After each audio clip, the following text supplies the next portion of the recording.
रोहित और आज हम रिवाइज करने वाले हैं एंशियंट हिस्ट्री के प्रीवियस ईयर क्वेश्चंस को। तो I have around 150 questions, 115 questions जो कि यूपीएससी, बीपीएससी, एमपीएससी या अदर इसी लेवल के जो एग्ज़ाम्स हैं उसमें ये पूछे गए हैं। ये क्वेश्चंस बहुत इंपॉर्टेंट है, इसे मिस ना करें, रिवीजन करें जहाँ से भी करें। और ये लेट्स सी हम इस क्वेश्चंस को कैसे सॉल्व करते हैं और एक अच्छा सा एक रिवीजन क्लास बनाते हैं इसमें। तो विथ फर्स्ट क्वेश्चन, जो वेरी फर्स्ट क्वेश्चन है आपका, that is calling with reference to the naming. क्या है नेम जो है भारत का, इंडिया का भारतवर्ष है, हैज़ बीन मेंशन। तो भारतवर्ष जो नाम है वो कहाँ मेंशन किया गया है? तो it is mentioned in Ashtadhyayi Panini. Ashtadhyayi जो बुक है जो कि पाणिनि के द्वारा लिखी गई है, पाणिनि। और पाणिनि ने कब लिखी थी? 500 बीसी से लेके 400 बीसी के टाइम पीरियड के बीच में। ठीक है। और ये जो भरत जो है, भरत कौन थे? भरत जो थे एक ट्राइब थी ऋग्वैदिक पीरियड में। कहाँ थे? ऋग्वैदिक पीरियड में, ऋग्वैदिक पीरियड में। और इन्होंने 10 राजाओं के बीच में एक युद्ध हुआ था, परुशिनी नदी, परुशणी, जिसको बैटल ऑफ 10 किंग्स भी बोलते हैं। और ये परुशिनी नदी जो है आज के टाइम में जो रावी नदी है उसका वैदिक नाम था। आइए दूसरे क्वेश्चन पे चलते हैं कि India is named as Aryavrat due to the inhabitant of which of the following. तो आर्यव्रत जो नाम है ये कहाँ पे मिलता है आपको? ये मनुस्मृति में मिलता है, मनुस्मृति में मिलता है। और आर्यों के रहने के कारण, ऐसा घर जो आर्यों का घर हो, इसी कारण इनको आर्यव्रत कहा गया। मौर्यों के आने, आर्यों के आने का काल रहा 1500 बीसी से लेके, एंट्री उनकी दिखती है। और ये जो पीरियड रहा 1500 से 1000 बीसी को हम कहते हैं अर्ली वैदिक पीरियड। और 1000 से 600 बीसी तक के जो पीरियड है उसको हम कहते हैं लेटर वैदिक पीरियड। तो ये आपका अर्ली वैदिक पीरियड और लेटर वैदिक पीरियड ये था। क्वेश्चन नंबर 3 देखते हैं। The naming of India has been done after the name of one of the major जन भारत। ठीक है, ये भारत जो ऋग्वैदिक पीरियड में जो भारत ट्राइब था उस और जन थे, उसी के नाम पे भारत का नाम, इंडिया का नाम भारत रखा गया है। ये अभी हमने डिस्कस किया था। और India is said to be one of the part of Jambu Dweep. ये भी जो है, ये दोनों स्टेटमेंट सही है। तो जम्बू द्वीप का कॉन्सेप्ट क्या है कि पुराणों में, पुराण्स जो हैं वो 7 कॉन्टिनेंट्स को मानते हैं। उस 7 कॉन्टिनेंट्स में एक कॉन्टिनेंट जो था जम्बू द्वीप था, और इंडिया जो था इसी जम्बू द्वीप का पार्ट था। इंडिया इसी जम्बू द्वीप का पार्ट था। चलिए ना क्वेश्चन नंबर 4 को देखते हैं। Who is called the father of the Indian archaeology? Bharat में इंडियन आर्कियोलॉजी के फादर किसको माना जाता है? तो ये अलेक्जेंडर कनिंघम है। अलेक्जेंडर कनिंघम को हम फादर मानते हैं। और ये अपॉइंट किए गए फर्स्ट, याद रखिएगा, first director general of archaeological survey of India. और ये कब था? Time period 1861, 1861। ईपीग्राफी, क्वेश्चन नंबर 5 की बात करें। ईपीग्राफी क्या होता है? तो स्टडी ऑफ इंस्क्रिप्शंस, इंस्क्रिप्शंस के स्टडी को हम लोग कहते हैं कि इट इज ईपीग्राफी, ईपीग्राफी। दूसरा option graphical map, graphical map के स्टडी को हम लोग कार्टोग्राफी कहते हैं। और यहाँ एक वैल्यू एडिशन लिख लेना। वैल्यू एडिशन यहाँ पे ये है कि न्यूमिस्मेटिक, न्यूमिस्मेटिक्स को है, न्यूमिस्मेटिक्स में हम कॉइन्स को स्टडी करते हैं। ठीक है। और पैलियोग्राफी, एक वर्ड है पैलियोग्राफी, इसमें हम एंशियंट स्क्रिप्ट्स को पढ़ते हैं, एंशियंट स्क्रिप्ट्स को पढ़ते हैं। आइए क्वेश्चन नंबर 6 पे चलते हैं। Most of the important salient features of inscriptions. तो इंस्क्रिप्शन के बारे में सैलिएंट फीचर्स क्या है? वैसे तो बहुत सारे इंपॉर्टेंट फीचर्स है। The most important I consider that they are free from interpolation. Interpolation का मतलब क्या होता है? Any addition on subtraction, subtraction in later stage. मतलब दैट एक अशोका ने अगर कोई इंस्क्रिप्शन लिखा ए और उसमें कोई बाद में आके ए प्लस कर देता है और दूसरा ए प्लस माइनस कर देता है, तो ये इंट्रोपोलेशन हो गया। बट चूंकि एपिग्राफिक सोर्सेज या जो इंस्क्रिप्शंस जो होते हैं इस तरीके से बनाए होते हैं कि इनका मुश्किल होता है, सो दे आर फ्री फ्रॉम इंट्रोपोलेशंस। दूसरा ऑप्शन एवरी प्लेस। देखो एवरी प्लेस पे तो नहीं होते हैं बट दे आर अवेलेबल। जैसे अशोका का जो इंस्क्रिप्शंस है वो ऐसे जगहों पे रखा गया है जहाँ पे अक्सर लोग आते जाते थे, कॉमन ट्रेड रूट्स पे। तो एवरी प्लेस तो हम इसको कंसीडर नहीं कह सकते हैं। और early to study them, early to study भी नहीं कह सकते हैं, क्योंकि जैसे 1837 में जब तक ब्राह्मी स्क्रिप्ट्स या खरोष्ठी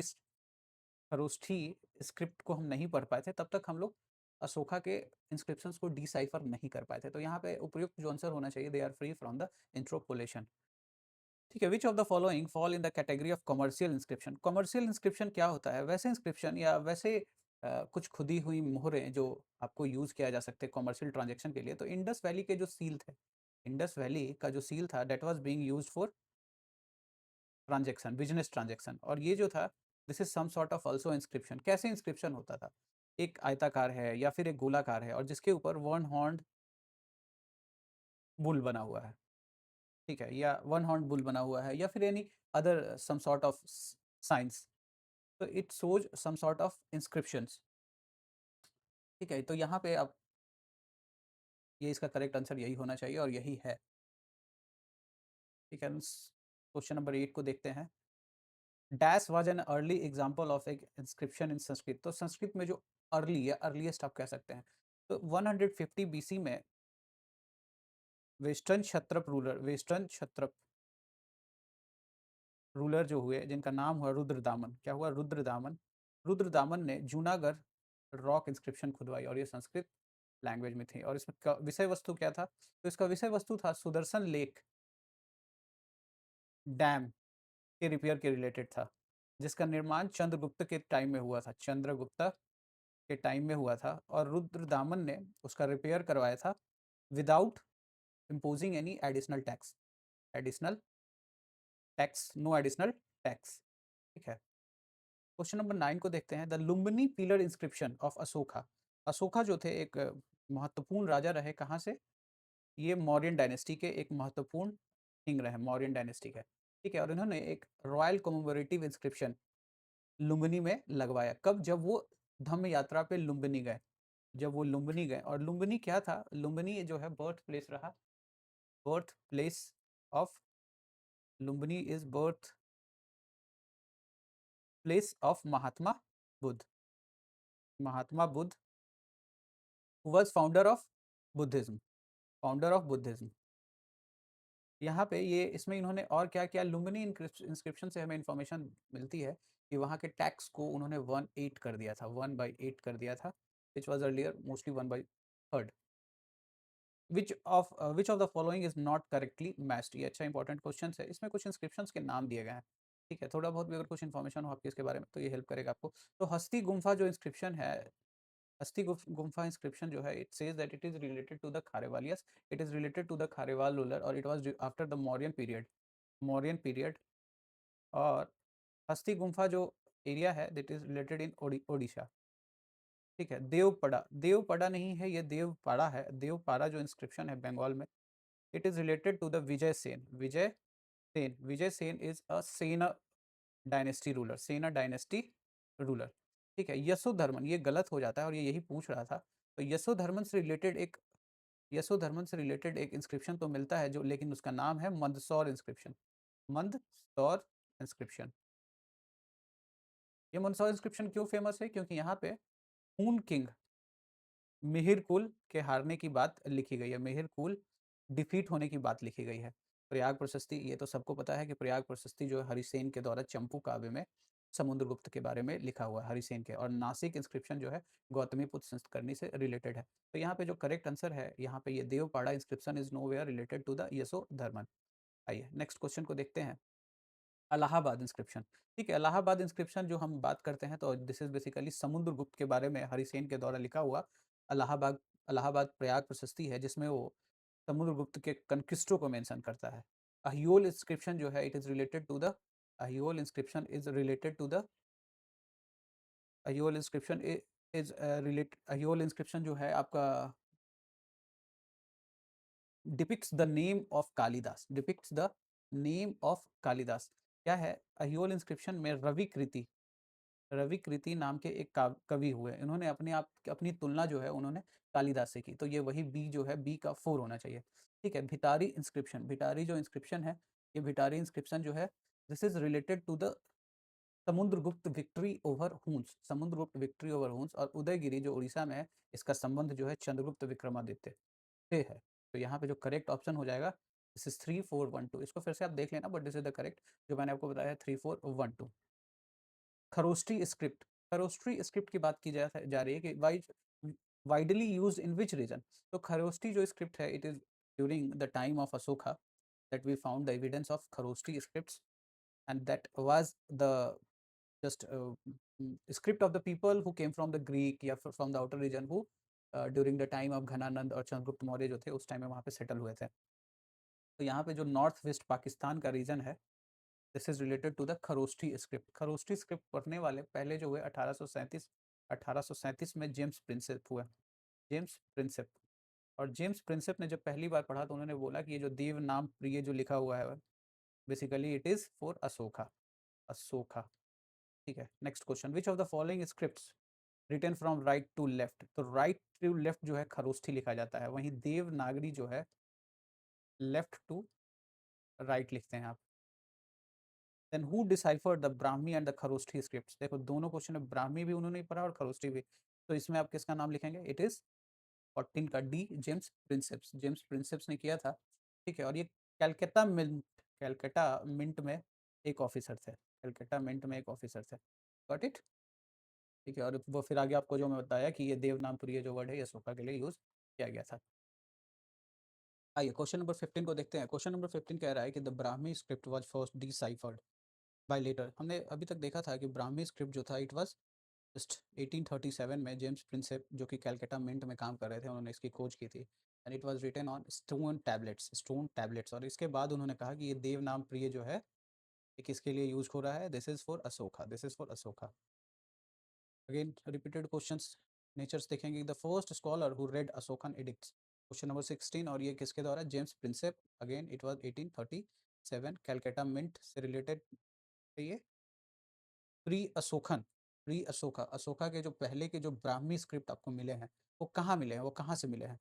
तो अशोका के पहले के जो ब्राह्मी स्क्रिप्ट मिले हैं वो अनुराधापुर, कहाँ पे, अनुराधापुर से मिले हैं। और ये अनुराधापुरा कहाँ पे है, इट इज़ इन श्रीलंका, श्रीलंका। और श्रीलंका में ये 400 बीसी से, श्रीलंका में इसका जो टाइम पीरियड रहा किस वस्तुतः किस टाइम पीरियड का है, तो it was 400 BC to 300 BC. Ashoka का टाइम पीरियड 263 बीसी ऑनवर्ड्स रहा। ठीक है, 263 बीसी ऑनवर्ड्स। आइए क्वेश्चन नंबर 18 को देखते हैं। Consider the following statements. तो ये कह रहा है कि खरोष्ठी जो स्क्रिप्ट है it was written from left to right and Devanagari script is written from left to right. अभी हमने देखा था कि खरोष्ठी जो है, Kharoshthi is from right to left, shift है। और देवनागरी जो है ये लेफ्ट टू राइट जो अभी हम यूज़ करते हैं। तो इसमें पूछा है कि कौन सा सही है, तो only 2 is the correct answer, correct answer. ठीक है, the study and analysis of coin.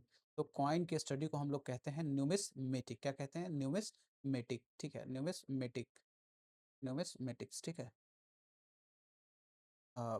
आइए क्वेश्चन नंबर 20 को देखते हैं। ये कह रहे हैं कि not correctly match, correctly match नहीं है क्या, तो ये देखेंगे not correctly matched. Point mark जो कॉइन है बिल्कुल सही है। हड़प्पन पीरियड जो था वहाँ पे जो मीडियम ऑफ एक्सचेंज था इट वाज बार्टर, कोई कॉइनेज नहीं था। जिसको आईबीसी भी बोलते हैं। देन वैदिक पीरियड, वैदिक पीरियड में, अर्ली वैदिक पीरियड में बार्टर ही सिस्टम चला।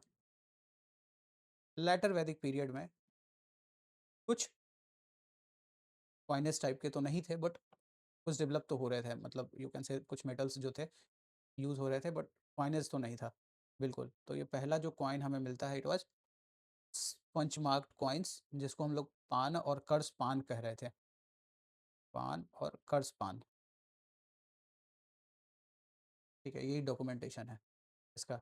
इंस्क्राइब्ड कॉइन, कॉइन की खोज या जो हमें अवशेष मिले हैं ये 200 बीसी, बिल्कुल सही है। 200 बीसी ऑनवर्ड्स जिस पे कुछ लिखा हुआ है, कुछ मोहरें बनाई हुई हैं। दिनार, दिनार जो है वो 14th सेंचुरी, बिल्कुल सही है।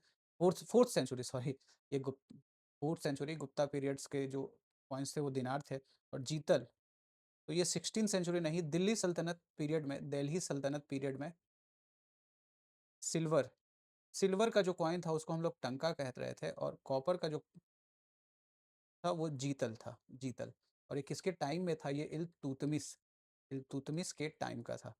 तो ये जो है ये गलत हो जाएगा, और इल्तुतमिश का टाइम चूंकि यहाँ पे गलत हो जा रहा है, ये आप लिखेंगे 12th सेंचुरी सी। ठीक है, आइए नेक्स्ट क्वेश्चन, क्वेश्चन नंबर 21 को देखते हैं। ऋग्वेद क्या है, तो ऋग्वेद जो है कलेक्शन ऑफ हेम्स है, श्लोकों का जस्ट एक कलेक्शन है। टोटल 1028 हेम्स। ठीक है, मंडल्स या जिसके पार्ट्स बोलते हैं, इसके मंडल्स है टोटल 10, टोटल 10, टोटल 10 मंडल्स हैं। और इसमें 2 से 7 जो है, 2 to 7 जो है ओल्डेस्ट हैं। और इसको हम लोग क्या कहते हैं, फैमिली बुक्स भी कहते हैं। फैमिली बुक्स क्यों कहते हैं, क्योंकि इसमें हमें डिफरेंट जो सेजेस हुए उनके फैमिली के बारे में, सेज फैमिलीज के बारे में पता चलता है। कौन से? जैसे अत्रि, विश्वामित्रा। तो ये था। कुछ क्वेश्चंस को और देखते हैं। अब ये क्वेश्चन पूरा, which one of is the following is the oldest Veda. तो ओल्डेस्ट वेदा में जो हमारे पास है ऋग्वेद। तो वेदों के बारे में आपको पता होगा कि आपके पास 4 वेद जो हैं, ऋग्वेद, यजुर, साम, अथर्व। इसमें क्या है? श्लोक्स हैं पूजा के टाइम में। इसमें क्या है? प्रोसीजर्स, किस तरीके से। साम में क्या है? म्यूजिक या मंत्र, जिसको आप म्यूजिक बोल दे। और इसमें क्या है? Magic, medicine, charm, spells. ठीक है, ये है। और कुछ और इन्फॉर्मेशन आगे आएंगे। ऋग्वेद, यजुर्वेद और सामवेद को हम वेद त्रय बोलते हैं, वेद त्रय, वेद त्रय। और ये Atharvaveda is not the part of the Veda traya. Rig is the oldest, oldest. और यही एक क्वेश्चन था। नेक्स्ट क्वेश्चन, विच इन विच वैदिक टेस्ट, क्वेश्चन नंबर 22 को 23 को देख रहे हैं हम लोग। ठीक है, कौन से वैदिक टेक्स्ट में वर्ना इज फाउंड। वर्ण जो है एक पहले बार हमें कब मिला? तो we think that varna is some sort of discrimination और some sort of classification, segregation of society. तो इसके बारे में हमें ऋग्वेद में मिलता है। और ऋग्वेद में, ऋग्वेद के 10वें मंडल में हमें इसके बारे में मिलता है। 10th मंडल, ये याद रखिएगा, 10th मंडल में। ठीक है, और ये 10th मंडल यही है, पुरुष सूक्त। नेक्स्ट क्वेश्चन आपको देख रहे हैं 24, द पुरुष सूक्त रिलेटेड टू वर्ण system is originally find in Rigveda. ठीक है, तो ये 10th मंडल याद रखिएगा, 10th मंडल, पुरुष सूक्त, श्लोक नंबर 90। ठीक है, 19 नंबर एम। तो ये 10वां मंडल, पुरुष सूक्त, ऋग्वेद में आपको वर्ण के बारे में इंफॉर्मेशन मिलती है। ठीक है, the composition of which of the following based on the Rigveda. हमने देखा था कि सारे जो वेदा हैं कहीं ना कहीं यजनाओं से रिलेटेड हैं, सेक्रीफाइसेस से। तो इसमें आप देखें कि ऋग्वेद से रिलेटेड कौन है, बिल्कुल पूरी तरीके से रिलेटेड कौन है? तो ऋग्वेद से पूरी तरीके जो रिलेटेड है वो है सामवेद। सामवेद में जो म्यूजिक है, ये म्यूजिक इसीलिए है कि वो ऋग्वेद या जो यजनाज हैं या जो पूजा पाठ हो रहा है वहाँ पे उसको गाने के लिए रखा गया है। ठीक है, 1875 जो है, 1875 जस्ट कॉमन नंबर है, इसको वर्सेस हैं इसमें 1875। ठीक है, और इसमें से 75 जो है वो डायरेक्टली जो है ऋग्वेद से लिए गए हैं, ऋग्वेदा से, ऋग्वेदा से। तो सामवेद को आपको याद रखना है। ठीक है, कि म्यूजिक से रिलेटेड है। ठीक है, 1875 वर्सेज है, जिसमें 75 वर्सेज जो है ऋग्वेद से लिए गए हैं। The principle of classical music. तो क्लासिकल म्यूजिक की जो बात की गई है, तो हम जानते हैं कि सामवेद जो है, सामवेद में हमें म्यूजिक के बारे में पता चलते हैं। और इसका एक उपवेद है, उपवेदा ऑफ सामवेद इज गंधर्व वेदा, गंधर्व वेदा। ठीक है, और जिसमें हमें म्यूजिक के बारे में पता चलता है, म्यूजिक के बारे में पता चलता है। ठीक है, question number 27, which Veda deals with the details of the performance of rituals. अभी हमने थोड़ा सा जस्ट क्रिस्प देखा था कि ऋग्वेद में हिम्स है, यजुर्वेद में मेथड्स ऑफ यजनाज परफॉर्मिंग, और यही यजुर्वेद की ये बात कर रहा है कि ये यजुर्वेद है। ठीक है, और ये यजुर्वेद में है जो फॉर्मूला, मंत्र और जो इंस्ट्रक्शंस है कि कैसे पूजा पाठ करना है, रिचुअल्स करना है, इसके रिगार्डिंग आपको इन्फॉर्मेशन मिलता है। यजुर्वेद को बेसिकली हम 2 भागों में बांट देते हैं। ठीक है, यजुर्वेद को कृष्ण यजुर्वेद और शुक्ल यजुर्वेद। ठीक है, अब नेक्स्ट क्वेश्चन आप देखेंगे कि Samhita, which of the following is a Samhita of Shukla Yajurveda. तो अब ये कृष्ण यजुर्वेद के बहुत सारे पार्ट हो गए, जैसे कि मैत्रानी, तैत्रेय और कत्थक। वहीं शुक्ल यजुर्वेद के एक ही पार्ट हुआ, वजासेनीय, वजासेनीय। तो ये वजासेनीय जो है आपका शुक्ल यजुर्वेद से रिलेटेड है। और ये सेज यजुर्वेद के बारे में, इसमें आप लिख सकते हैं कि ये सेज जो है, याजना वल्क के द्वारा प्रिजर्व किया गया था, प्रिजर्व्ड। थोड़े थोड़े इन्फॉर्मेशन है जो आप पीसेस की तरह रखेंगे और साथ में एक ही साथ जब एग्जाम में आएंगे तो ये आप आराम से इसको निकाल सकते हैं। आइए क्वेश्चन नंबर 29 को देखते हैं। In which of the Vedas सभा एंड समिति वेयर कॉल्ड टू प्रजापतिस। तो ठीक है, ऋग्वैदिक काल में आपको 3-4 तरीके के कमिटीज के बारे में पता चलता है। ऋग्वैदिक काल में 3-4 कमिटी के, जिसमें नाम था एक सभा, समिति, विधाता। सभा, समिति, विधाता, सबके अलग अलग काम थे, बट ये था कि somehow they were helping the Rajan, Rajan was the king. और इसमें महिलाओं का भी सभा और समिति में जो था पार्टिसिपेशन होता था। Anyway the question is that कि कौन सा वेद जो है जिसमें सभा समिति के बारे में कहा गया है कि वो डाउटर्स है प्रजापति के, तो ये है अथर्ववेदा। अथर्ववेदा सबसे लास्ट वेदा हमने बात किया था। क्या बात करता है ये? म्यूजिक, मेडिसिन, सॉरी म्यूजिक नहीं, magic, medicine, magic, charms and spells. ठीक है। Ayurveda, Ayurveda that is the science of life, medicine से रिलेटेड है। तो अभी हमने देखा था कि अथर्ववेदा जो अंतिम वेदा है that is related to the medicine. ठीक है, आइए नेक्स्ट क्वेश्चन 31 को देखते हैं। Which one of the four Vedas contains an account of the following four, कि कौन सा इन चार में से कौन सा है जो मैजिकल चार्म्स और स्पेल्स की बात कर रहा है? तो ये हमने देखा था कि जो अंतिम वेद है आपका दैट इज अथर्ववेद, उससे रिलेटेड है। ठीक है, त्रय, अब मैंने देखा है तीन जो वेदाएं हैं इनको वेद त्रय कहा गया है, is the name of three Vedas, तो दैट इज वेरी करेक्ट और ये हमने ऑलरेडी डिस्कस कर रखा है। और एक चौथा जो आप बोल रहे हैं अथर्ववेद, अथर्ववेद, इसको नहीं रखा गया है इसमें वेद त्रय में। इसका रीजन क्या है? Because this is not dealing with yajnas and sacrifices not part of Veda traya, not part of त्रय जो है फोर्थ। ठीक है, आइए consider the following statement. Samaveda is the oldest book on Indian classical music. बिल्कुल सही आपने बोला है कि सामवेद के बारे में हमने यही पढ़ा था कि सामवेद जो है हमें म्यूजिक के बारे में पता चलता है 1875 वर्सेज हैं और ये 75 जो वर्स जो है डायरेक्ट जो है ऋग्वेद से लिया गया है।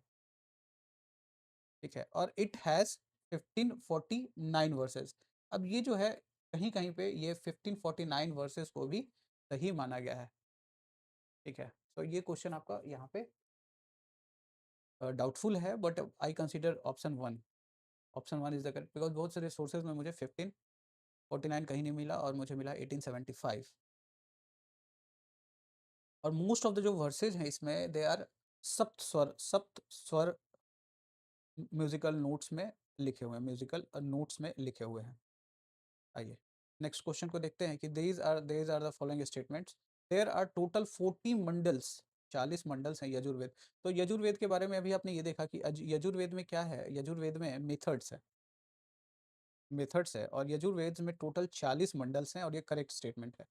फिर हमने बोला कि यजुर्वेद के दो पार्ट हो गए, एक कृष्ण और एक शुक्ल। तो शुक्ल में जो है हमने देखा कि इसका एक पार्ट है वैष्णवी संहिता और ये किसके द्वारा प्रिजर्व किया गया था? तो सेज याजना वल्क के द्वारा। Okay, तो देर आर टोटल 40 मंडल्स, तो both 1 and 2 are the correct statement, both 1 and 2 are the correct statement. आइए नेक्स्ट क्वेश्चन देखते हैं।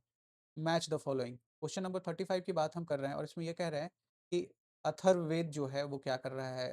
तो हमने देखा था अभी जस्ट कि ऋग्वेद है, it is talking about the God grace. कैसे? 1028 अंश हैं, 3 मंडल्स हैं। अथर्ववेद, अथर्ववेद के बारे में हम मैंने बोला कि Atharvaveda is giving you medicine. ठीक है, Yajurveda is process, giving you process and Samaveda is music. तो here the correct answer stand is 3124, 3124 A, 3124। ठीक है, आइए आगे चलते हैं।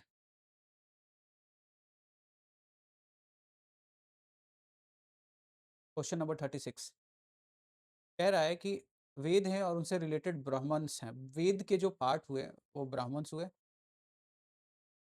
दूसरे पार्ट्स हो गए वेद के अरण्यक्स, अरण्यक्स, और फिर उपनिषदा जिसको हम लोग वेदांत भी कहते हैं। तो ये वेद से, एक वेद से रिलेटेड हैं। चलिए और आगे देखते हैं ऋग्वेद के बारे में। तो ऋग्वेद किस का जो ब्राह्मण है वो कौन सा है? तो हमने देखा कि ऋग्वेद जो का जो ब्राह्मण है वो है ऐत्रेय ब्राह्मण। ठीक है, वहीं तैत्रेय जो था, अभी हमने पढ़ा था, ये तैत्रेय जो है ये कृष्ण यजुर्वेद से रिलेटेड है, यजुर्वेद से रिलेटेड है तैत्रेय। अभी जस्ट पीछे वाले क्वेश्चन में हमने देखा था। सामवेद, सामवेद से क्या रिलेटेड है? ये क्वेश्चन बहुत अच्छा इंपॉर्टेंट क्वेश्चन है, ये बार बार आएंगे आपके पास। सामवेद जो है वो रिलेटेड है पंचविसा से, पंचविसा से रिलेटेड है। और अथर्ववेद, अथर्ववेद का संबंध है वो है आपके गोपत से, गोपत ब्राह्मण, याद रखिएगा, अथर्व गोपत। ठीक है, यजुर्वेद सतपथ, तो ये तो बहुत कॉमन है, ये आपको बहुत बार मिलेगा। तो यजुर्वेद से रिलेटेड है सतपथ ब्राह्मण। तो यहाँ पे जो करेक्ट जो ऑप्शन आपका हो जाना चाहिए, सो A3B4 है ना, A3B4, तो ये हो गया। एक बार फिर से देख लेते हैं। ऋग्वेद से रिलेटेड जो ब्राह्मण है उसको हमने बोल दिया ऐत्रेय ब्राह्मण। सामवेद से जो रिलेटेड है उसको बोल दिया पंचविसा। अथर्ववेद से जो रिलेटेड है गोपथ, ठीक है, और यजुर्वेद से जो रिलेटेड है सतपथ। तो आप ऐसे कुछ याद कर सकते हैं, RASPAGYS, आप बस अपना जो भी है वो पॉइंट इसको बना लेना, ठीक है। नेक्स्ट क्वेश्चन, 800 बीसी से 600 बीसी के टाइम पीरियड को हम क्या कौन सा एरा कहते हैं? देखो ऐसा कोई स्पेसिफिक एरा इनके बारे में नहीं लिखा हुआ है, ठीक है, बस ये हम जानते हैं कि ये सब आर्यन पीरियड की ही बात कर रहे हैं। और आर्यन पीरियड में जो 1500 से 1000 बीसी तक का जो टाइम था, this is called early Vedic period. 1000 BC से 600 बीसी तक जो है वो this is later Vedic period. ये इस बीच की टाइम को बोला है, तो this was also a period of Vedic period, so we consider it it's a Brahmana era. तो इट इज ब्राह्मण एरा, ठीक है। The name of the scripture in which Purushamedha, अब ये क्या मेघा है या मेधा है, कंफ्यूज नहीं होने का, but it is talking about human sacrifice, human sacrifice. So human sacrifice के बारे में जो आपको इन्फॉर्मेशन मिलती है वो मिलती है सतपथ ब्राह्मण से। सतपथ ब्राह्मण, और सतपथ ब्राह्मण के मैंने आपको बताया कि यजुर्वेद, यजुर्वेद जो है, यजुर्वेद का जो ब्राह्मण है उसका नाम यजुर्वेद से रिलेटेड है सतपथ ब्राह्मण, ठीक है, और अथर्ववेद से जो था वो गोपथ ब्राह्मण था, ठीक है, यजुर्वेद के सतपुत ब्राह्मण से, ठीक है। आगे चलते हैं क्वेश्चन नंबर 39 को। The priests associated with the king Videha Madhava referred in Shatapatha Brahmana. इस सतपथ ब्राह्मण में ये कहा गया है कि किंग विदेह माधव से संबंधित जो ब्राह्मण है जिसके बारे में सतपथ ब्राह्मण है वो कौन थे? तो ये ऋषि गौतम राहु ग्रंथ है। क्या है इनका इन्फॉर्मेशन, क्या है, इससे रिलेशन क्या है? सो ईस्टर्न इंडिया में वैदिक कल्चर के एक्सपेंशन की बात की गई है सतपथ ब्राह्मण में, सतपथ ब्राह्मण में। और उसमें कहा गया है कि जो ऋषि गौतम राहु ग्रंथ थे वो सदा नीरा, सदा नीरा जो है गंडक एक रिवर है, सदा नीरा गंडक रिवर पे इन्होंने कुछ रिचुअल्स परफॉर्म किए थे, ठीक है। That is one of the reason. बाद में देखेंगे कि आप मिथिला जो रीजन में वैदिक कल्चर्स का प्रमोशन होता है, आगे बढ़ते हैं वहाँ पे एक्सपेंशन होता है। The teacher who taught Vedanga for livelihood, बहुत अच्छा क्वेश्चन है ये, ठीक है। लाइव और लाइवलीहुड के लिए जो वेदों पढ़ाते हैं उन टीचर्स को हम लोग बोलते हैं उपाध्याय, उपाध्याय, ठीक है। वहीं आचार्य, आचार्य जो है वो पढ़ाते तो है but they do not charge, do not charge. और पुरोहिता जो है वो they works with any king, बाद के पीरियड में आप देखोगे they are just brain which is working with kings. Upanishadas, चलिए नेक्स्ट क्वेश्चन, बहुत अच्छा क्वेश्चन है।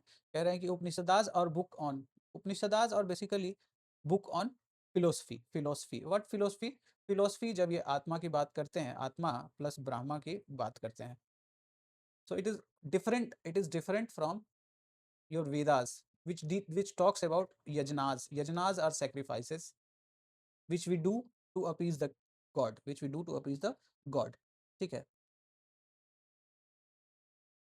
और क्वेश्चन नंबर ये फिलो यही है आपके उपनिषदा के बारे में, ठीक है। और ये कहा जाता है कि देर आर टोटल 108 उपनिषदास, उपनिषदास 108, ठीक है, और जिसमें से 10 जो है मुख्य उपनिषद है, मुख्य उपनिषद 10 से जो है मुख्य उपनिषद है।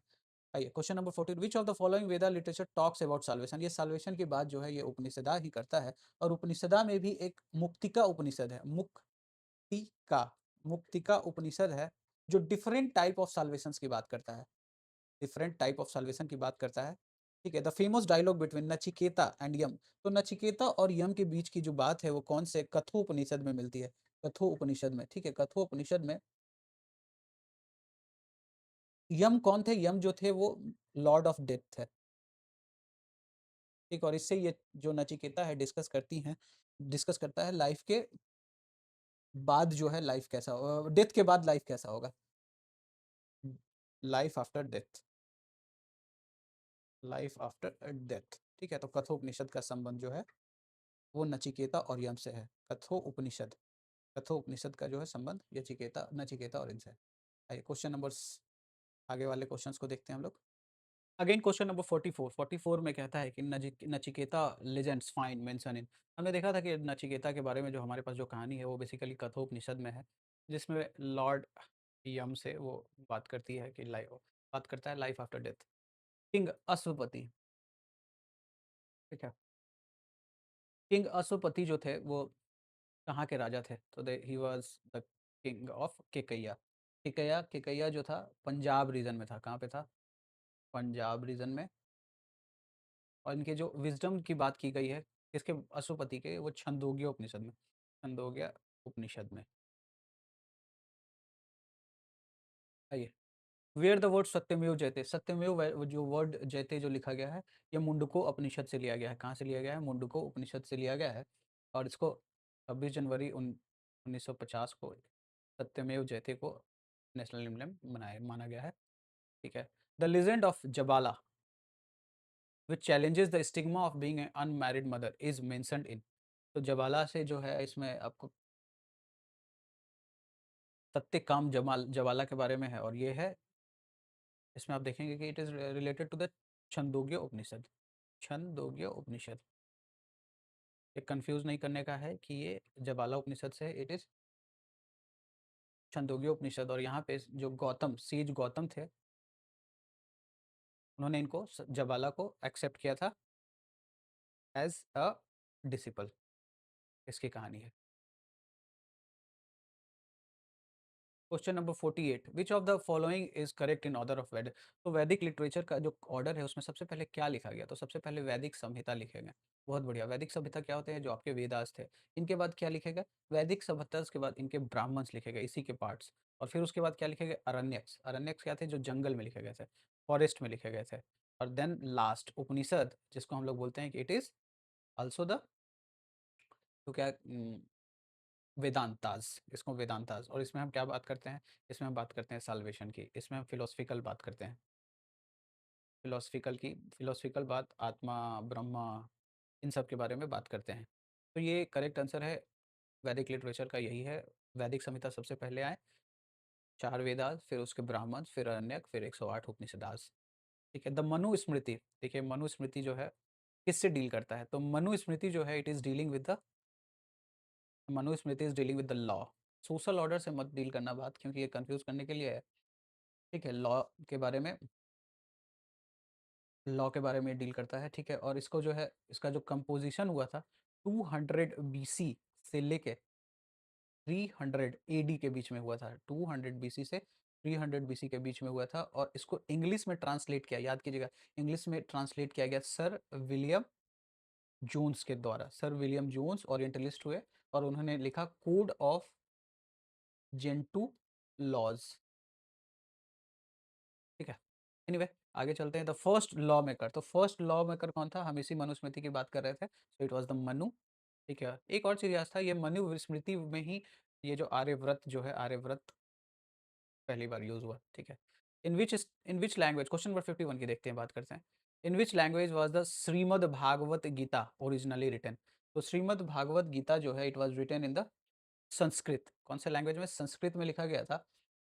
ठीक है। और ये कौन सा? भीष्म पर्व से रिलेटेड है। भीष्म पर्व, भीष्म पर्व से रिलेटेड है। ठीक है। और ये क्या बताना चाहता है? तो ये भागवत गीता कर्म योगा, भक्ति योगा प्लस जनन योगा का कॉम्बिनेशन की बात करता है। Every should be balanced.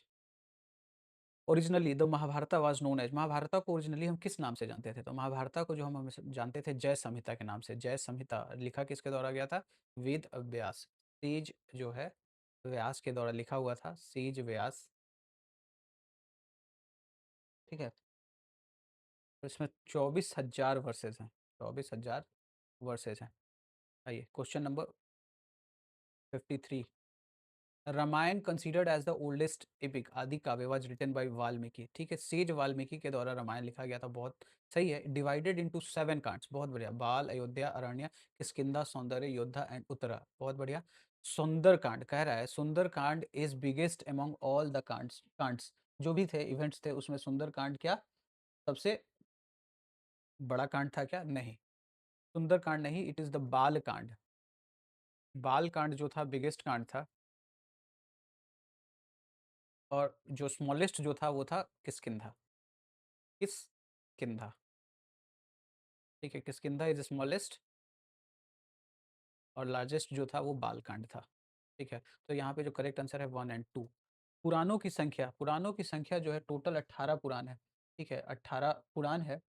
और जनरली ये जो है गुप्ता पीरियड के टाइम में 4th से 6th सेंचुरी बीसी के, 6th सेंचुरी एडी सॉरी, के बीच में इनका जस्ट इनको लिखा गया। Says says Sarga Pratisarga Vamsha Manvantara and Vamshanucharita are indicators. ये किसके इंडिकेटर्स है? तो ये all are indicators of Puranas. Puranas के इंडिकेटर्स हैं। और ये क्या है? अमर सिन्हा ने एक बुक लिखी जिसका नाम था अमर कोसा। ठीक है? और इसी अमर कोसा में बोला कि जो एक्चुअल पुराण होंगे उनके ये पार्ट होंगे, सर्ग प्रतिसर्ग वंश मनवंतरा और वंशानुचरित्रा। सर्ग प्रतिसर्ग जो है it is all about the cosmic timelines की बात करेगा ये। कॉस्मिक टाइमलाइंस, सृष्टि के नियम, सृष्टि का कैसे आया जाने वाला है, ठीक है, उसके बारे में। वंश इज जेन्योलॉजी, ठीक है। मानवंतरा और Vanshanucharita is the time genealogy of the purohita या जो सेजेस हैं उनके। Which of the next question, which of the following is the oldest Purana? तो ओल्डेस्ट पुराण जो है मत्स्य पुराण को हम लोग ओल्डेस्ट पुराण कहते हैं। टोटल 18 पुराण है और उसमें जो मत्स्य पुराण है उसको सबसे ओल्डेस्ट है, ठीक है। और मत्स्य पुराण में आपको क्या मिलता है? विष्णु के फर्स्ट अवतार, विष्णु फर्स्ट अवतार, मत्स्य अवतार के बारे में आपको पता चलता है। दूसरा इन्फॉर्मेशन क्या है? इसी मत्स्य पुराण से आपको सातवाहन के जेनोलॉजी के बारे में भी पता चलता है कि सातवाहन में कौन सा राजा कब राज किया। 57 नंबर क्वेश्चन देखते हैं। कल्कि पुराण का संबंध किससे है? तो कल्कि Purana is related to the Shaktism. Bengal और आसाम के रीजन में शक्तिज्म का उद्भव हुआ, ठीक है। और उस उद्भव में कल्कि पुराण का इंपॉर्टेंट रोल है शक्तिज्म का। और ये जो आपके कामाख्या टेम्पल्स या डेइटी जो हैं उनके बारे में इंफॉर्मेशन हमें इसी कल्कि पुराण से मिलता है, कल्कि पुराण से मिलता है, ठीक है। इसको सती पुराण के भी नाम से भी जानते हैं, Sati Purana. Question number 58, which of the following is the earliest holy book? Holy book का मतलब है कैनोनिकल, मतलब कि जो इनकी धर्म की बात करता है। तो 14 पूर्वाज जो थे these were the holy books of Jain, ठीक है। और इसके बाद इनके 14 पूर्वाज को याद रखिएगा, प्लस हर एक का नाम नहीं है, अंग 12 अंश भी थे। और ये सब जब हुए थे, कब हुए थे? पाटलिपुत्रा प्रथम जैन काउंसिल के बाद इनका संकलन होने लगा। In which of the following language was the earliest Jain literature? Jain जो लिटरेचर्स थे वो अर्लीस्ट जो थे वो किस लैंग्वेज में लिखे गए थे? तो अर्लीस्ट जैन जो लिटरेचर थे they were used in the medium of propagation, और जिस रीजन में था, और वो थे अर्धमगधी रीजन, अर्धमगधी। तो ये अर्धमगधी का जो है संबंध इससे है, अर्धमगधी लैंग्वेज में लिखे गए थे।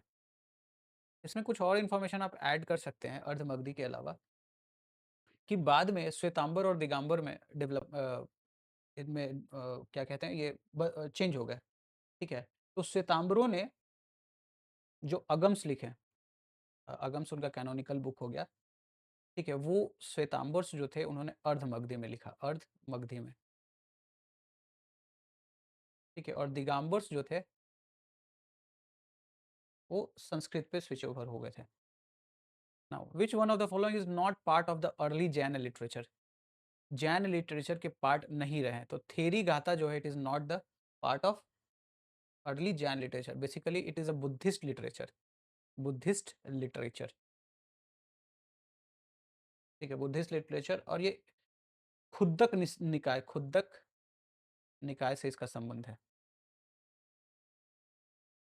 Question number 61, जातक्स are the folk लोर लिटरेचर ऑफ जैनिज्म? नहीं, जातक फोक लोर जो है वो जैनिज्म का नहीं है, this is related to the Buddhism. पिछले जन्म की कहानी किसके? महात्मा बुद्ध के, ठीक है। और you have around 547 Jataka tales. आइए, Agamas are the Jain text based on the discourses of Tirthankar. हमने बोला था कि श्वेतांबर्स के जो बुक थे वो अर्धमगधी लैंग्वेज में लिखे गए थे, और वो क्या थे? अगम्स थे। और अगम्स जो थे ये सही है, तीर्थंकरों की कहानी है वो। 24 तीर्थंकर, ठीक है। और 24 में कौन हुए? जैन। आइए, विच of the following is not included in the Tripitaka? Tripitaka जो है ये अच्छा क्वेश्चन है, इसमें काफ़ी इन्फॉर्मेशन है। तो 3 पिटक हुए बुद्धिज्म के जो उनके कैनोनिकल लिटरेचर हो गए, विनय, सूत, अभिधमन। विनय पिटक जो है उपाली के द्वारा लिखा गया, ठीक है। और विनय पिटक जो है it is talking about the rules of monastic life. Sutta Pitakas में क्या है? सूत पिटक्स में जो डिस्कोर्सेज हुए जो महात्मा बुद्ध ने बोला, उन उन वो लिखा गया। और इसमें जो है फिलोसफिकल अभिधम्म पिटक में फिलोसफिकल, ठीक है, ये इसमें नॉलेज आप लिख सकते हैं। तो ये आपका यहाँ पे नॉट इंक्लूडेड इन त्रिपिटक, तो यहाँ पे ये कुछ आगे पीछे हो गया, इसको देखते हैं। बुद्ध पिटक जो वर्ड है, this is nowhere related to the Tripitaka और बुद्धिज्म लिटरेचर्स, ठीक है।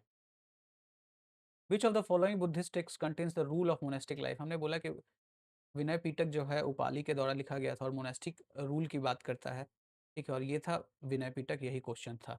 राज तरंगनी जो है कल्हन के द्वारा लिखा गया।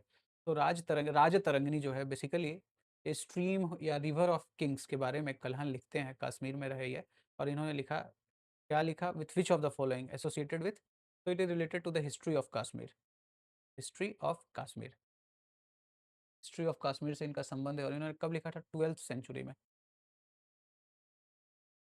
ठीक है। और कहा जाता है कि फर्स्ट मॉडर्न साइंटिफिक हिस्ट्री है ये। क्वेश्चन नंबर 65 देखते हैं। What is this? It is saying that कि which of the following is are not historical biographies, तो हिस्टोरिकल बायोग्राफीज नहीं है। तो ये अच्छा क्वेश्चन है और इसमें आपको क्वेश्चंस मिलेंगे। तो दीपवमसा जो है वो श्रीलंका के इतिहास के बारे में बताता है। It is not something, it is not just you can say biographies. बाकी जो सारे ऑप्शन है अपने हर्ष क्षेत्र जो है वान भट्ट के द्वारा लिखा गया, बान भट्ट के द्वारा लिखा गया, ठीक है। और विक्रमना देव चित्र जो है वो बिल्हन के द्वारा लिखा गया। और पृथ्वीराज विजय की जो लिखा गया है वो जयंक के द्वारा, जयनका के द्वारा लिखा गया है। तो वन जो है this is not related to biographies. आइए नेक्स्ट क्वेश्चन को करते हैं। Which of the following is written by, following books is written by Fahien. तो फाहियान जो था वो कब आया था यहाँ पे? Fahien came here during the time of Chandragupta द्वितीय, चंद्रगुप्त द्वितीय, ठीक है। फाहियान ड्यूरिंग द चंद्रगुप्त द्वितीय के टाइम में आया था। चंद चंद्रगुप्त द्वितीय के टाइम में आया था, और उसने एक बुक लिखी फू कु यू की। इसके इंग्लिश में अगर बोला जाए तो इसको बोला गया a record of Buddhist kingdom,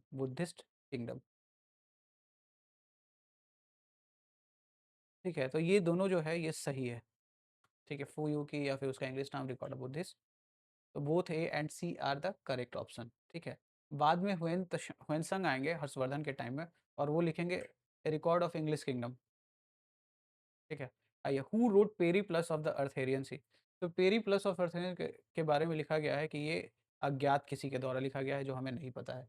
अज्ञात किसी के द्वारा जो लिखा गया है वो हमें नहीं पता है, ठीक है। अदरवाइज पटोलमी ने एक बुक लिखी। पटोलमी का जो बुक था उस बुक का नाम है, I am not able to recall that, ठीक है। प्लिनी ने जो बुक लिखा, उसने लिखा नेचुरलिस हिस्टोरिया। प्लिनी का था नेचुरलिस हिस्टोरिया, ठीक है। और इसी में उन्होंने रोम के गोल्ड ड्रेन की बात की थी, पेरीप्लस, ठीक है। और टोलमी का बुक मुझे बिल्कुल भी याद नहीं आ रहा है, the author of it, anyway. Ptolemy ने लिखा था जियोग्राफिया, पटोलमी ने लिखा था जियोग्राफिया, बिल्कुल ये। और हिस्टोरी नेचुरलिस्ट हिस्टोरिया लिखा, इसमें प्लिनी ने लिखा, ठीक है। आगे आप देखोगे कि यहाँ नॉट करेक्टली मैच, तो यहाँ पे तो क्वेश्चन ये था कि यहाँ पे आंसर ये है इसका। क्वेश्चन नंबर 68 को देखते हैं कि विच one of is following is not correctly matched. Not correctly matched की बात कर रहे हैं क्वेश्चन नंबर 68 में हम। और 68 में आप देखें कि हेरोडेटस जो है, हेरोडेटस के बारे में है कि उसने हिस्टोरिका लिखा, बिल्कुल सही है, हेरोडेटस ने हिस्टोरिका लिखा। प्लिनी ने नेचुरल हिस्टोरिका लिखा, यह भी हमने देखा था। और मेगास्थनीज की इंडिका थी, और पटोलमी की पेरीप्लस ऑफ अर्थोरियन नहीं थी, ये थी जियोग्राफिया। और ये किसने लिखा था? ये एनोनिमस था, इसके बारे में हमें नहीं पता है, ठीक है। और प्लिनी के नेचुरल हिस्टोरिका में क्या हमें मिलता है? गोल्ड ड्रेन की बात, कि भारत और ग्रीक के जो व्यापार हैं उसमें गोल्ड ड्रेन हो रहा है। क्वेश्चन नंबर 69, हुएन संग ने एक बुक लिखी, कह रहा है हुएन संग ने एक बुक लिखी जिसका नाम है सी यू की, पायान ने जो लिखी फू यू की, और हुएनसांग ने लिखी जो सी यू की, और ये है record of the western world, बिल्कुल सही है। और अल-बेरूनी ने जो बुक लिखी उसका नाम है तहकीकाके हिंद, ठीक है, बोथ 1 एंड 2 जो है वो करेक्ट है, करेक्ट है। The earliest evidence of man in India, तो अर्लीस्ट एविडेंस जो मैन के बारे में हमें मिलता है वो कहाँ मिलता है? नर्मदा वैली रीजन में, नर्मदा वैली रीजन में, ठीक है। और हमें क्या मिला है वहाँ पे? School cap, school cap, Narmada valley में हमें होमो इरेक्टस, होमो इरेक्टस के स्कल कैप मिले हैं, कैप स्कल कैप मिले हैं। और किसने खोजा है? इन 1982 में अरुण सोनाक्या, सोनाक्या। और नर्मदा वैली में भी जगह है हथनोरा, हथनोरा। तो 1982 अरुण सोनाक्या और हथनोरा, और ये कहाँ है? सब एमपी में है ये। कल कब मिले हैं? तो यहाँ पे है the biggest museum of country depicting the story of development of human civilization and also known as Indira Gandhi Manav Sangrahalaya. तो इंदिरा गांधी मानव संग्रहालय जो है ये भोपाल में है, भोपाल में है, भोपाल में है, ठीक है। आइए आगे चलते हैं। The three age system divided into stone, bronze and iron from the collection of Copenhagen, ठीक है। कोपेनहेगन म्यूजियम में थ्री एज सिस्टम डेवलप किए गए हैं, मतलब डिवीजन किया गया है, जो है stone age, bronze age, iron age. ये किसके द्वारा किया गया है? तो it was done by the Thomsen कौन थे? थॉमसन जो थे वो एक डानिश आर्कियोलॉजिस्ट थे, आर्कियोलॉजिस्ट थे, ठीक है।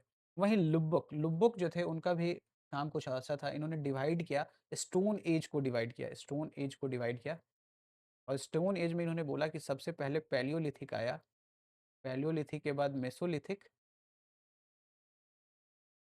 और मेसोलिथिक के बाद neolithic. The period in which events occur before the existence of written record, so जो इतिहास का वह टाइम फ्रेम जहाँ पे हमारे पास कोई रिकॉर्ड नहीं है रिटन रिकॉर्ड्स के, तो हम उसको क्या कहते हैं? ठीक है, उस टाइम पीरियड्स को हम लोग कहते हैं pre historic period, pre historic period. क्या कहते हैं? प्री हिस्टोरिक पीरियड, ठीक है। अब जो स्टोन एज हैं वो सब जो है प्री हिस्टोरिक पीरियड में आते हैं। फिर एक आएगा प्रोटो हिस्टोरिक, प्रोटो हिस्टोरिक में क्या हुआ? जैसे हड़प्पा कालीन, वहाँ पे आपके पास रिटन रिकॉर्ड्स तो हैं बट वो आप पढ़ नहीं पा रहे हैं। फिर आएगा हिस्टोरिक पीरियड, तो हिस्टोरिक पीरियड कब होगा इंडिया में? 6th सेंचुरी बीसी से। ये कौन सा टाइम पीरियड है? This was the time period when Buddhism was emerging, ठीक है। विच one of the following place is famous for pre historic painting, तो प्री हिस्टोरिक के लिए अब भीम बेटका का नाम है, और लिख लीजिएगा, एनसीईआरटी के बुक्स में ये बहुत अच्छे से दिया हुआ है। और ये कहाँ है? रायसेन डिस्ट्रिक्ट, मैं लिखता हूँ रायसेन डिस्ट्रिक्ट, एमपी के रायसेन डिस्ट्रिक्ट में है, ठीक है। और यूनेस्को के वर्ल्ड हेरिटेज साइट में है, यूनेस्को वर्ल्ड हेरिटेज साइट। कब? 2003 से। और इसकी खोज किसने की थी? वान W S Wakankar, V S Wakankar, sorry V S Wakankar. और कब किया था उन्होंने? इन्होंने किया था इसकी खोज 1957। ये एनसीईआरटी से रिलेटेड है, क्वेश्चन बहुत आसानी से मिल जाएगा आपको वहाँ पे। आइए क्वेश्चन नंबर 75 ऑनवर्ड्स देखते हैं क्या है 75। 75 कह रहा है कि which of the following Indian archaeologist first visited Bhimbetka caves, Bhimbetka caves में पहली बार कौन गए, ठीक है। और भीम के and discovered pre historic significance of rock cuts painting, rock paintings की जो है वो खोज या उसकी विशेषताओं के बारे में किसने सबसे बात की? तो यही है वी एस वकानकर, और ये 1957। और बाकी जो आपको इन्फॉर्मेशन ऊपर दिया गया है, वर्ल्ड हेरिटेज साइट है 2003 से। एक इन्फॉर्मेशन और है, 5 से ज़्यादा rock cuts paintings, rock cut paintings हैं, ठीक है। The first question number 76, the first Palaeolithic tool in India was discovered by, तो फर्स्ट पैलियोलिथिक जो है मतलब पाषाण कालीन जो पहले आपके पैलियोलिथिक टूल्स थे वो डिस्कवर किए गए किसके द्वारा? तो ये डिस्कवर किए गए रॉबर्ट ब्रूस फूट, ठीक है। ये ब्रिथिश थे, ब्रिटेन से इनका संबंध था। और ये क्या थे? ये थे जियोलॉजिस्ट प्लस आर्कियोलॉजिस्ट। 1863, 1863 ये सब कुछ इंपॉर्टेंट टाइम पीरियड है जो आपको याद रखना चाहिए। 1863 में इन्होंने पल्लावरम, जो कि चेन्नई में है, वहाँ पे क्या पाया इन्होंने? Hand axes. तो ये जो टूल्स थे ये पैलियोलिथिक टूल्स थे, और पहली बार प्री हिस्टोरिक ह्यूमन के प्रेजेंस की बात करता है इंडियन सब कॉन्टिनेंट में। Following place evidence of concrete upper palaeolithic art object has been found, देखो इसमें क्वेश्चन क्या है कि ये टाइम पीरियड की बात कर रहा है कि पैलियोलिथिक पीरियड। तो पैलियोलिथिक का मतलब हुआ कि लोअर, मिडिल, अपर, ठीक है, और इसके बाद आ जाता है मेसोलिथिक पीरियड, लिथिक, और फिर आएगा नियोलिथिक पीरियड, ये, ठीक है। अब इसमें ये अपर, इस पीरियड को बोला है अपर पैलियोलिथिक पीरियड में बोला है, ठीक है। ये कह रहा है कि कुछ जो जगह है वहाँ पे अपर पैलियोलिथिक आर्ट ऑब्जेक्ट्स पाए गए। It is just a very important, मतलब यू कैन से कि फैक्ट है ये। तो ये जो है पाटुआ, जो कुछ कुछ नहीं है, इट इज पाटने, और ये है लोहानंद लोना। तो ये कहाँ है? ये तो आपको मिल जाएगा यूपी के बेलन वैली में, बेलन वैली में। और ये यूपीपीसीएस का क्वेश्चन है। और ये जो पाटने जो है, पाटने जो है ये आपको कहाँ पे है? महाराष्ट्र में है, महाराष्ट्र। तो यही ये क्वेश्चन पूछा गया है कि कहाँ पे फाउंड हुए हैं, ठीक है। तो ये 1 and 2 is the correct answer. जबकि पैसरा और नेवेसा, नेवेसा इज ऑल्सो इन महाराष्ट्र, तो यहाँ पे नहीं पाए गए हैं, ठीक है। और पाटने से एक इंपॉर्टेंट याद है कि पाटने में आपको क्या मिले हैं? ऑस्ट्रिच के अंडे, ऑस्ट्रिच एग्स, ऑस्ट्रिच एग्स। तो माइक क्वेश्चन नंबर 78 को देखते हैं, 78। The microlith industry is rooted in upper Palaeolithic industries,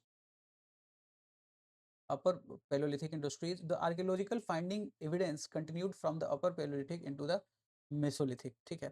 ये भी हमने देखा टाइम पीरियड्स का, जस्ट कुछ टाइम पीरियड से सबसे पहले क्या आया?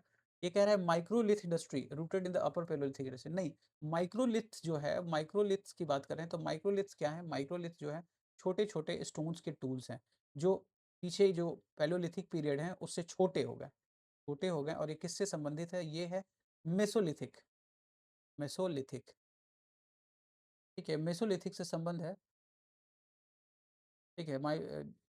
और ये मेसोलिथिक एरा में आए थे। अब मेसोलिथिक एरा की अगर बात कर दे तो 10,000 बीसी, 10,000 बीसी ऑनवर्ड्स जो है टाइम पीरियड को हम लोग मेसोलिथिक बोलते हैं, और 6,100 बीसी को हम लोग बोलते हैं नियोलिथिक। तो एक ही चीज़ बच गया इसमें, पैलियोलिथिक। तो पैलियोलिथिक का क्या है? 5 लाख से जो है 5 लाख ईयर्स से लेकर 10,000 बीसी तक के टाइम पीरियड को हम लोग बोलते हैं पैलियोलिथिक। अब इस पैलियोलिथिक में हमने 3 भाग डिवाइड कर दिया, अपर, मिडिल, लोअर, ऐसे करके। एनीवे हमारा वो पॉइंट नहीं था। हमारा पॉइंट था कि माइक्रोलिथिक इंडस्ट्री जो थे वो किस टाइम के हैं? तो मेसोलिथिक पीरियड के हैं, मेसोलिथिक पीरियड्स के हैं। और the archaeological finding continued from the upper Palaeolithic into, basically यही है ना, हमने यही तो बात किया था ना कि अगर ऐसे कोई टाइम पीरियड है तो लोअर पैलियोलिथिक, मिडिल पैलियोलिथिक, अपर पैलियोलिथिक, और फिर जो पीरियड आएगा वो आएगा मेसोलिथिक। तो यही है। ऐसा नहीं था कि जो सारे जो इक्विपमेंट्स हैं बिल्कुल ही चेंज हो गए, या जो औजार ये बना रहे थे उन्होंने बिल्कुल स्टाइल चेंज कर दिया। इन्होंने औजार बनाया और बिल्कुल, और उसको कंटिन्यू भी रखा, बट उसमें कुछ चेंजेस भी हो गए, छोटे हो गए उसके साइज, और वही छोटे साइज को हम लोग बोल रहे हैं कि दीज आर द माइक्रोलिथ्स। तो यहाँ पे A is fault and R is true. Buddha Pushkar lake, ideal region for middle palaeolithic region, ठीक है। Good stone was found in close proximity to the permanent pit water source, बिल्कुल सही है, ये बिल्कुल सही आंसर क्वेश्चन है। और इसमें जो एक्सप्लेनेशन है बिल्कुल ये सही दिया गया है, ठीक है। और ये मिडिल पैलियोलिथिक में आप देखें कि फ्लैग स्टाइल के, फ्लैग स्टाइल इक्विपमेंट्स जो बन रहे थे वो वहाँ पे पाए गए हैं। ये मेसोलिथिक सही है, both A and R true, and R is the correct explanation of, correct explanation of A, ठीक है। मेसोलिथिक कंटेक्स्ट में evidence of animal domestication, mesolithic में एनिमल डोमेस्टिकेशन जो है वो कहाँ पे पाए गए? तो ठीक है, एक तो आदमगढ़, ठीक है, आदमगढ़, और दूसरा बागौर। आदमगढ़ दोनों याद रख लीजिएगा, दोनों ऑप्शन आते रहते हैं। आदमगढ़ जो है एमपी में है, और बागौर जो है भिलवाड़ा, राजस्थान। इन दोनों पे हमें मेसोलिथिक में डोमेस्टिकेशन क्या क्या मिले हैं? सीप्स, गोट्स, इन्हीं के एविडेंस हमें मिले हैं, एंड कैटल्स।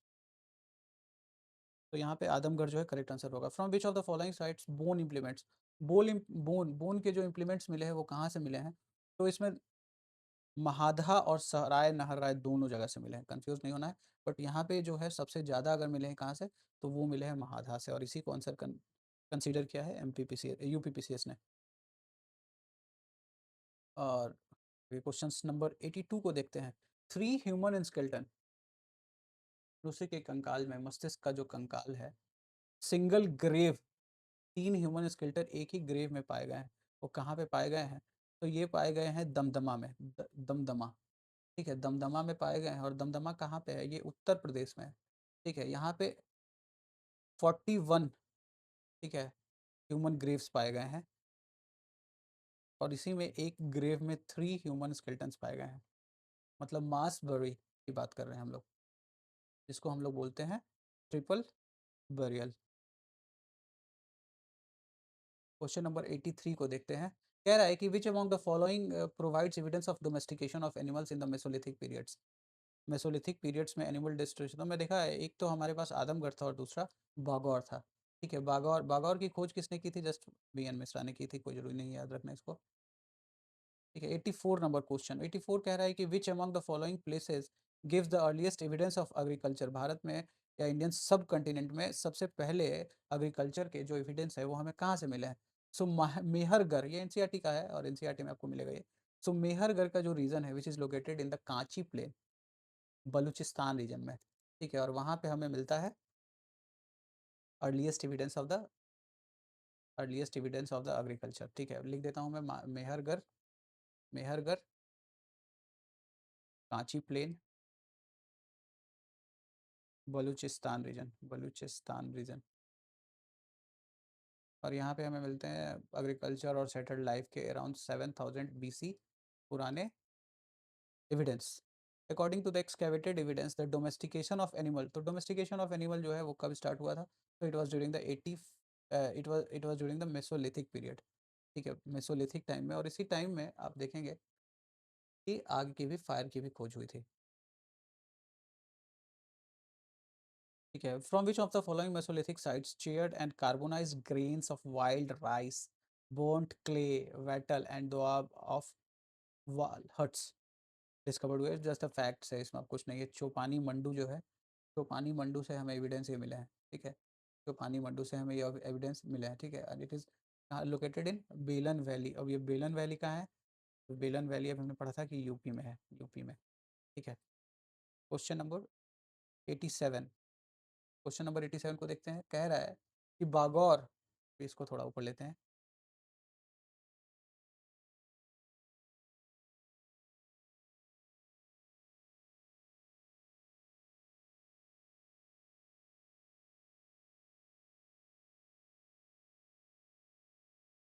क्वेश्चन नंबर 87 कहता है कि Bagor in Rajasthan is the largest mesolithic site.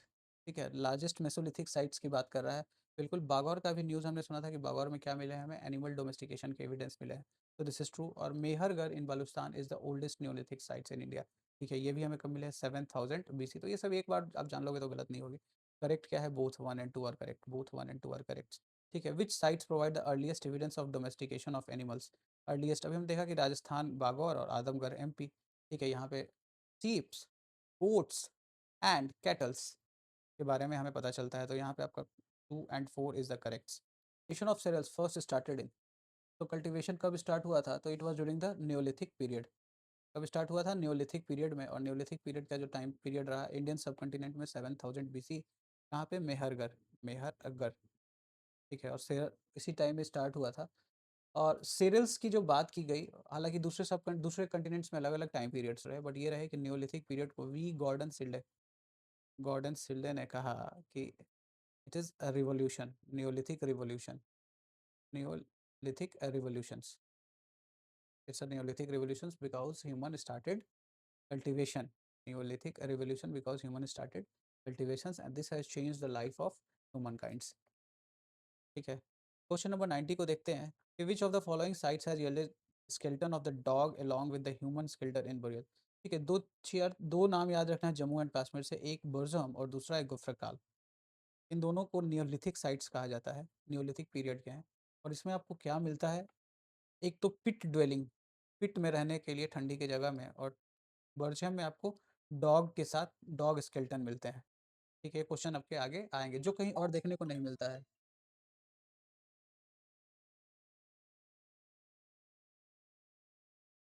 The evidence of pit dwelling has been obtained. अब क्वेश्चन आ गया है, नेक्स्ट क्वेश्चन आपका 91 वही है कि एविडेंस ऑफ पिट ड्वेलिंग जो है कहाँ पे मिले हैं? तो इट इज़ बर्जम, बर्जम, बर्जम में है। और कहाँ पे है? जम्मू एंड कश्मीर में।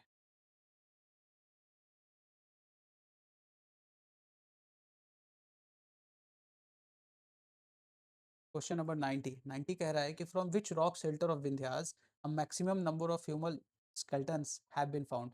कहाँ से मिला है? जस्ट अ फैक्ट है, इसको आप कुछ नहीं, इसको जस्ट याद रखिएगा कि लेखनिया, लेखनिया से जो है हमें, विंध्या के जो लेखनिया है वहाँ से largest number of human skeletons मिले हैं, लार्जेस्ट नंबर ऑफ स्केल्टन्स मिले हैं। कितने? 27, 27। ठीक है, और किसके द्वारा किया गया था? तो ये JN पाल और BB मिश्रा के द्वारा।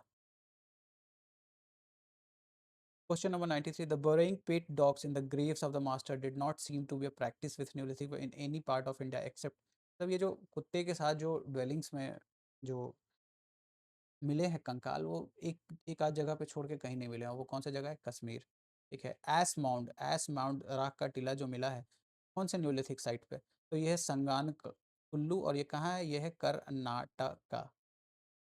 ठीक है, कर्नाटका में है संगान कुल्लू। ठीक है, और यहाँ पे आपको मिले हैं एस माउंट्स। ठीक है, ये क्या है? न्यूलिथिक पीरियड है जस्ट।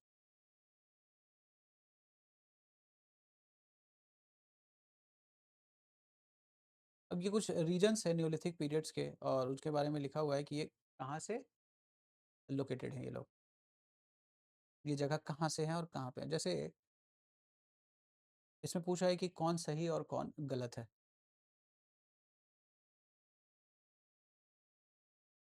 तो हमने देखा कि गुफ्रकाल और गुफ्रकाल जो बुर्जम जो है, दो जो है न्यूलिथिक साइट्स हैं जो जम्मू एंड कश्मीर से रिलेटेड है, तो ये सही है। नॉट पूछ रहा है। चिरांद जो है यूपी नहीं, ये है बिहार।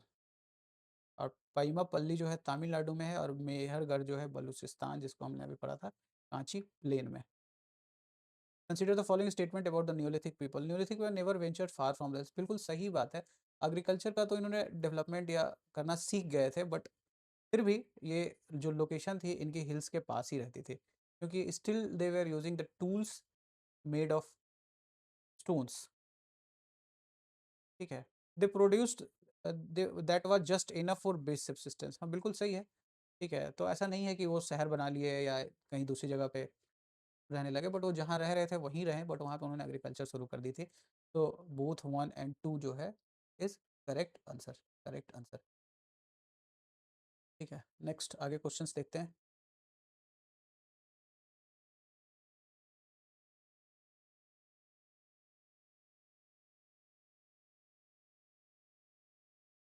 ये कुछ साइट्स दिए हुए हैं जो कि नियोलिथिक साइट्स हैं। नियोलिथिक जो कि मतलब जहाँ पे एग्रीकल्चर के बारे में कुछ एविडेंस मिले हैं। ठीक है, और ये सारे जो नाम हैं ये सारे ईस्टर्न इंडिया से लोकेटेड है। बहुत अच्छा क्वेश्चन है, और इस टाइप के क्वेश्चंस आजकल पूछे जा रहे हैं।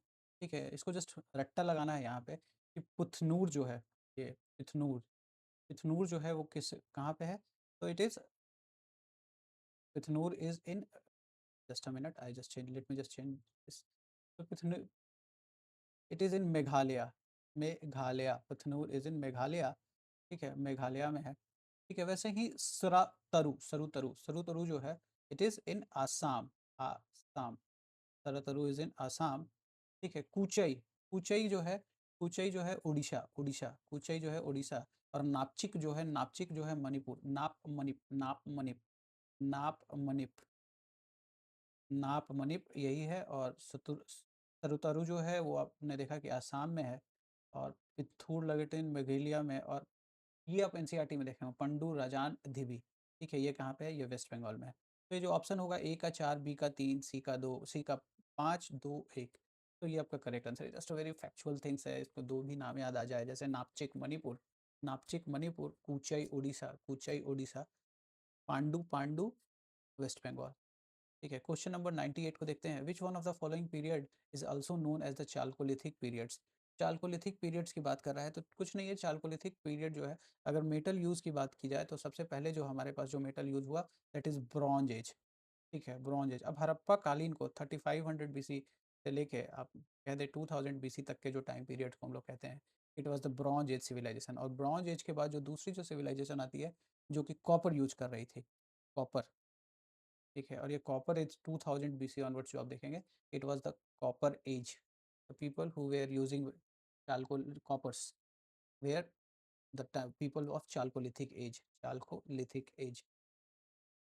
ठीक है, और ये चालकोलिथिक पीरियड्स में पीपल ऑफ महाराष्ट्र, तो ये जो जहाँ पे कॉपर मिला था जनरली ये देखेंगे वेस्टर्न रीजन में आप देखेंगे कि बहुत सारे कल्चर डेवलप हुए जो कॉपर यूजिंग सिविलाइजेशन थी। ये स्टोन्स तो यूज़ कर रहे थे, साथ ही साथ कॉपर्स भी यूज़ कर रहे थे। जैसे कायथा कल्चर, ठीक है, महाराष्ट्र के निवेसा, दियमाबाद, ठीक है ना? ये सब जो है ये सब यूज़ कर रहे थे, कॉपर यूज़ करने वाले कल्चर्स थे। तो उसी कल्चर्स की बात कर रहा है कि जो जॉरवे कल्चर जो थे, एक महाराष्ट्र में एक जॉरवे कल्चर था। जॉरवे एक जगह है महाराष्ट्र में, परवड़ा नदर नदी के पास, और वो है जॉरवे कल्चर जो है, वहाँ पे कैसे बरी किया जा रहा था। तो ये नॉर्थ एंड साउथ पोजीशन में किया जा रहा था। वहीं ईस्ट टू वेस्ट पोजीशन जो है दक्षिण भारत में, साउथ इंडिया में एविडेंस मिले हैं ईस्ट और वेस्ट जो ओरिएंटेशंस के, ठीक है। अभी क्वेश्चंस आगे देखते हैं। नवदा टोली, नवदा टोली वाज एक्सकेवेटेड बाय, ठीक है। नवदा टोली जो है इसका जो एक्सकैवेशन किया गया था, इसका एक्सकैवेशन किया गया था, इसका एक्सकैवेशन जो है it was also done by HD Sankalia. HD Sankalia, ये पहले भी आपके पास आ रखे थे, एचडी संकालिया का नाम आ रहा है इसमें, ठीक है। और नर्मदा रिवर पे नवदा टोली है। अगेन क्वेश्चन है which state Navda Toli, Navda Toli is located in the MP, MP, MP, ठीक है, एमपी में है, ठीक है। और ये मालवा के चालकोलिथिक कल्चर, मालवा रीजन में जो चालकोलिथिक कल्चर आया कब, 1600 से 1300 बीसी के बीच में, वो उस कल्चर को ये दिखाता है, इंपॉर्टेंट प्लेस को दिखता है नवदा टोली। ओसीपी कल्चर, पोएट्री बनाने का जो कल्चर है वो उसी टाइम से स्टार्ट हुआ ऑलमोस्ट, ठीक है। और ओसीपी कल्चर जो है वो कहाँ पे हुआ, हमें कहाँ मिलते हैं, हस्तिनापुर से, हस्तिनापुर से, ठीक है। इसकी खोज किसने की थी, बीबी लाल, बीबी लाल ने 1950 और 52 के बीच में इसकी खोज की थी। ऑकर्ड कलर पोएट्री, ठीक है, ओके। और ये कहा जाता है कि ये जो पोएट्री कौन थे, वो वैसे लोग जो कि कॉपर यूज़ कर रहे थे, ठीक है, कॉपर यूज़ कर रहे थे। आगे question number 103, Kaneshwar the pre Harappan chalcolithic site. अगेन देखो ये प्री हड़प्पन जो है चालकोलिथिक साइट की बात कर रहा है। ये कौन सा है, ये which supplied copper object to Harappan sites, ठीक है। हड़प्पा के पहले भी चालकोलिथिक लोग हुए जो कॉपर यूज़ करते थे, मतलब उसी के समकालीन हुए, ठीक है। And they were using Chalcolithic site and they were supplying copper they were giving।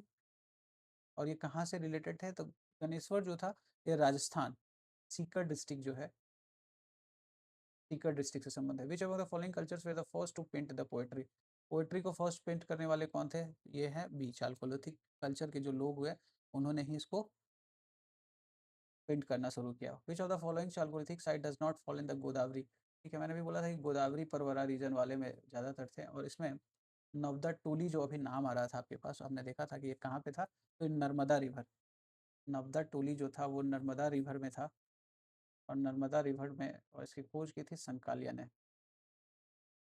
Question number 106, which of the following statement not true about the Chalcolithic culture, Chalcolithic culture के बारे में क्या सही है क्या गलत है। तो they were primarily community in hilly and रिवेराइन area, बिल्कुल सही है, हिली और रिवेराइन एरिया में थे। Mostly use stone and copper object and low bronze, बिल्कुल सही है, ठीक है। ब्रोंज एज जो है वो कौन सा पीरियड था, ये ब्रोंज थे जो आपके हड़प्पन टाइम के जो थे। A large number of them appeared after the end of the bronze Harappan culture, बिल्कुल सही है। And they were restricted to the Ganga Yamuna Doab, नहीं, हमें एमपी में मिलते हैं नवदा टोली, ठीक है। और हमें बाकी आगे क्या मिलते हैं नवदा टोली के अलावा, महाराष्ट्र के परवरा रीजन में भी आपको मिलते हैं जॉरवे वगैरह, जॉरवे, दियामाबाद, ठीक है। क्वेश्चन नंबर 107 को देखते हैं कि following context of Neolithic culture के बारे में क्या कहना चाह रहे हैं। The people of Neolithic culture use stone, बिल्कुल सही बात है, एग्रीकल्चर तो ये सीख गए थे, but they were also using stone implements. The post Harappan sites representing Neolithic Chalcolithic culture out number those of pre Harappan sites, बिल्कुल सही है, बिल्कुल सही स्टेटमेंट है यहाँ पे कि पोस्ट जो हड़प्पन जो टाइम पीरियड हुआ उसमें नियोलिथिक चालकोलिथिक कल्चर दोनों देखने को मिलता है। Some important sites representing the culture are Ahar, Gilund and बलाथाल, ये सब वो सब जगह थे जहाँ पे आपको कॉपर रिलेटेड कल्चर देखने को मिलता है। इनकी पोएट्री थी OCP poetry, occur colour poetry, बिल्कुल सही है ये स्टेटमेंट, ठीक है। और आपने पढ़ा होगा चालकोलिथिक कल्चर में आहार कहाँ है, गिलोंद कहाँ है, बलाथल कहाँ पे। Question number 108, following statement regarding the stone copper age, stone और कॉपर एज के बारे में क्या ट्रू है, ठीक है। Stone copper culture had an essential urban background, देखो ये बिल्कुल गलत स्टेटमेंट है। तो ये कॉपर वक्त जो यूज़ करने वाली जो कल्चर थी, जो हमने देखा बालाथाल, गणेश्वर या जॉर्वे कल्चर या कायथा कल्चर, ये सब जो थे ये रूरल कल्चर थे, रूरल कल्चर थे, ठीक है। बात ये है कि इससे पहले हड़प्पन जो थे वो ऑलरेडी एक अर्बन कल्चर थे, Harappan were urban, they were using bronze and these were the copper, और ये दे वेयर रूरल कल्चर्स, ठीक है। In spite of food producing में the rate of infant mortality, infant जो मोर्टेलिटी है बिल्कुल सही है। और इसका एविडेंस कहाँ से मिलता है आपको? इमाम गांव, इमाम गांव महाराष्ट्र से आपको हाई इन्फेंट मोर्टेलिटी एविडेंस आपको मिलते हैं, इन्फेंट मोर्टेलिटी के एविडेंस मिलते हैं, ठीक है। तो ये सही है। People they are not aware of the art of mixing tin with the copper, नहीं, ये जो स्टेटमेंट है ये गलत है, ठीक है। ट्रू ट्रू की बात कर रहे हैं, हाँ ठीक है। Not with the copper and thus forging the much stronger and useful metal called art of mixing tin with the copper and thus forging much stronger useful, ठीक है। ये कल्चर जो है ब्रॉन्ज का, भी हम पीछे वाले क्वेश्चन में देखा था कि स्टोन कॉपर एज में थोड़े बहुत ब्रॉन्ज का वो लोग यूज कर रहे थे, ठीक है। बट ये स्टेटमेंट्स को क्या सोच के इसको ट्रू मानते हैं क्वेश्चन में, ये I don't know. People of this age they are familiar with the art of writing and they use to live in the cities, cities तो ये कंफ्यूज करने के लिए, जब अर्बन बैकग्राउंड ही नहीं है तो सिटीज होंगे नहीं, तो 1 और 4 जो है वो गलत हो जाएगा और 2 और 3 जो है सही हो जाएगा। ब्रॉन्ज की यूज की बोल रहे हैं कि हाँ वो ब्रॉन्ज बिल्कुल अच्छे तरीके से यूज नहीं कर पा रहे थे, उससे पहले हड़प्पन जो थे वो ब्रॉन्ज यूज करके चले गए, बट इन्होंने ब्रॉन्ज का यूज नहीं किया, ट्रांसमिशन नहीं हुआ, या ये तब ये कॉपर पे ही डोमिनेट कर गए, ठीक है। Consider the following statements, out of which one is correct, ठीक है। In Deccan, the first iron of after the latter Jorve Chalcolithic phase, the site of Deccan such as Nevesa, Chandoli, Imamgaon, Prakash continuity between the iron phase and the Chalcolithic phase। इतने बड़े statements में ज़्यादातर chances होना जो है गलत होने का कम होता है, तो just keep it a fact and just remember it कि डेक्कन में जो पहला आयरन ऑब्जेक्ट था वो जॉर्वे कल्चर के बाद देखने को मिलता है, जॉर्वे कल्चर के बाद देखने को मिलता है। और डेक्कन के जो साइट्स हैं नेवेसा, चंदोली, मामगांव, प्रकाश सोन, continuity between the iron phase and the chalcolithic phase, ठीक है। ये आपने पढ़ा होगा एनसीईआरटी में, एनसीईआरटी में। The internal pattern of settlements क्या है? Internal pattern of settlements and the burial practices suggest the beginning of the social inequality inequality in Chalcolithic society, बिल्कुल सही है। सोशल इनक्वालिटी की बात कर रहे हैं कि इमाम गांव में जो एविडेंस मिले हैं वो एविडेंस यहाँ लिखे हैं कि चीफ जो था वो रेक्टेंगुलर हाउस में थे और हिचकिन्स were use to dominate others who lived in round huts, ठीक है। तो ये बिल्कुल सही है और यहाँ पे बोथ है एंड आर द करेक्ट, ठीक है। क्वेश्चन नंबर 111 को देखते हैं। Match the following Chalcolithic as sites, ये सब चालकोलिथिक कल्चर्स के लोग हैं जो यूज कर रहे थे। तो बनास कहाँ है, कायथा कहाँ है, निवेशा, आपने कहा निवेशा इज इन महाराष्ट्र, ठीक है। अब एक भी अगर आपको याद होगा तो शायद काम बन जाए। और कायथा इज इन एमपी, ठीक है। बनास जो था वो राजस्थान, ठीक है। Banas is on Rajasthan. बनास एक रिवर का भी नाम है, तो ये आप ये कर सकते हो 312, तो this is your correct answer. Fractional burial, complete extended burial, dead burial, east west portion, north south position, ये सब आपके उसमें आपको पढ़ने को मिलेगा। और यहाँ पे आप देखना सिर्फ एक चीज़ याद रखना है, ये जो फ्रैक्शनल बरियल है, जो फ्रैक्शनल बरियल में है कि पार्ट्स जो होते हैं वो सिर्फ पार्ट्स ही, मतलब पूरा बॉडी नहीं डाला गया, कुछ पार्ट्स डाले गए, ठीक है, फ्रैक्शनल में, ठीक है। और ये कहाँ पे आपको देखने को मिलते हैं फ्रैक्शनल बरियल जो है? ईस्ट इंडिया के चालकोलिथिक कल्चर में, ईस्ट इंडियन चालकोलिथिक कल्चर में आपको फ्रैक्शनल बरियल देखने को मिलते हैं। जबकि कंप्लीट एक्सटेंडेड तो ये ए का 4 कर देना, ठीक है। और हमें एक क्लिक अभी हमने देखा कि नॉर्थ साउथ, नॉर्थ साउथ के बारे में हमें पता चला था कि इमाम गांव या जोरवे कल्चर के जो लोग थे वो लोग नॉर्थ साउथ जो थे बॉडी को रख रहे थे। तो ये आप कहाँ पे था ये जो कल्चर था? तो क्या हम डी को 1 कर सकते हैं? बिल्कुल कर सकते हैं। फिर डेड बॉडी को ईस्ट वेस्ट की बात की, ईस्ट वेस्ट की बात की, साउथ इंडिया के जो चालकोलिथिक कल्चर थे। और कंप्लीट जो थे बरियल कर रहे थे वेस्ट इंडियन चालकोलिथिक कल्चर, ठीक है। तो ये आपका A4 B3 C2D1, ठीक है। और ये देखेंगे अब ऑप्शन कौन सा है, तो इट इज़ डी ऑप्शन। ये जस्ट आपने पढ़ा होगा, we are just trying to solve the questions.